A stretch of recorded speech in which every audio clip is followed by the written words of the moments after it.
こんにちは、ミオルです。今回はシャンノースと詩と題してお送りします。シャンノースアガスフィリウト。前回はシャンノース歌唱の定義をご紹介しました。おさらいしますと、レリソ・リーレによるその短い定義では、シャンノース歌唱というのはアイルランド語を話す共同体の中で、歌の韻律と呼ばれる韻律で書かれた歌を交渉で伝えてきたもの、そういうものを歌うのだということです。旋律は多くはモードで書かれていると。それからテーマとしては報われない愛ということがあると。それから歌のあるものは16世紀に遡ると。そこには中世ヨーロッパの宮廷愛の伝統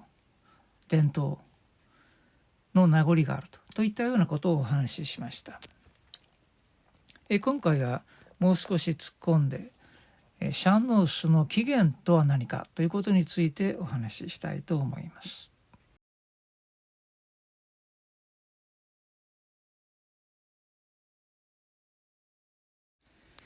今回ご紹介するのはシール・デンバーによるシャンノース歌唱の起源についてのお話です。Ta frevachi en channos lefail e tradition na filiochta gwelge a hen sheer ho fada le Hampshire na marduskolena.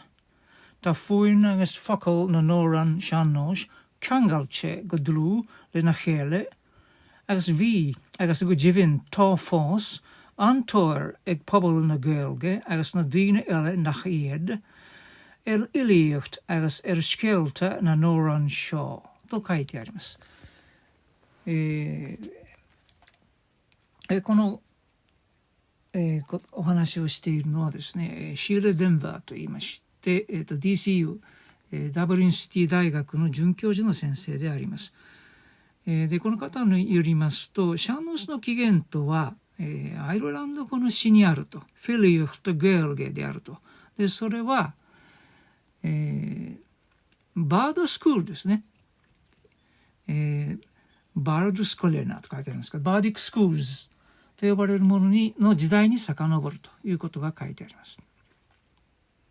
バードスクールというのはですね、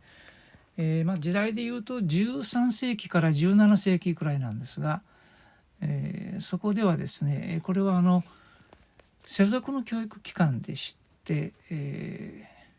詩人フィリーをですね養成するようなそういう学校なんですね。詩の他には、歴史と、そして法律ですね。現代の文学部だと哲史文と哲学、史学というのは歴史学ですね。それから文学、この3つが3本柱だと思いますが、このバードスクールにおいては、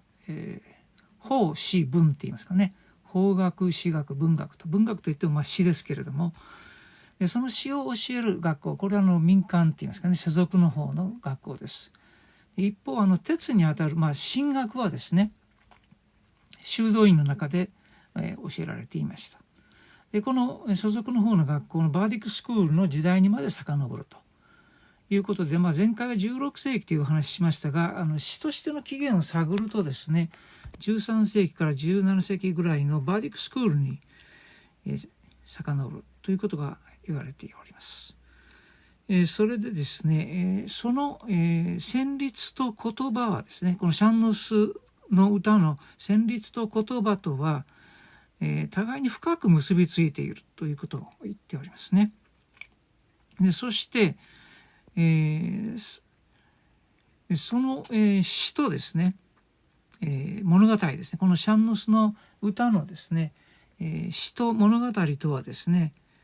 かつてもそして今もなおというふうに書いてありますけど、今もなお、アイルランドの人々の間で大変な興味を引いていると、人気があるというんですね。それからアイルランドの人々、アイルランド語を話す人々だけではなくて、その他の人々の間でもですね、非常な人気を博しているということを言っております。つまりシャンノースの起源というのはアイルランド語の詩にあるということとそれから歌のメロディーと言葉とは密接に関連しているということです。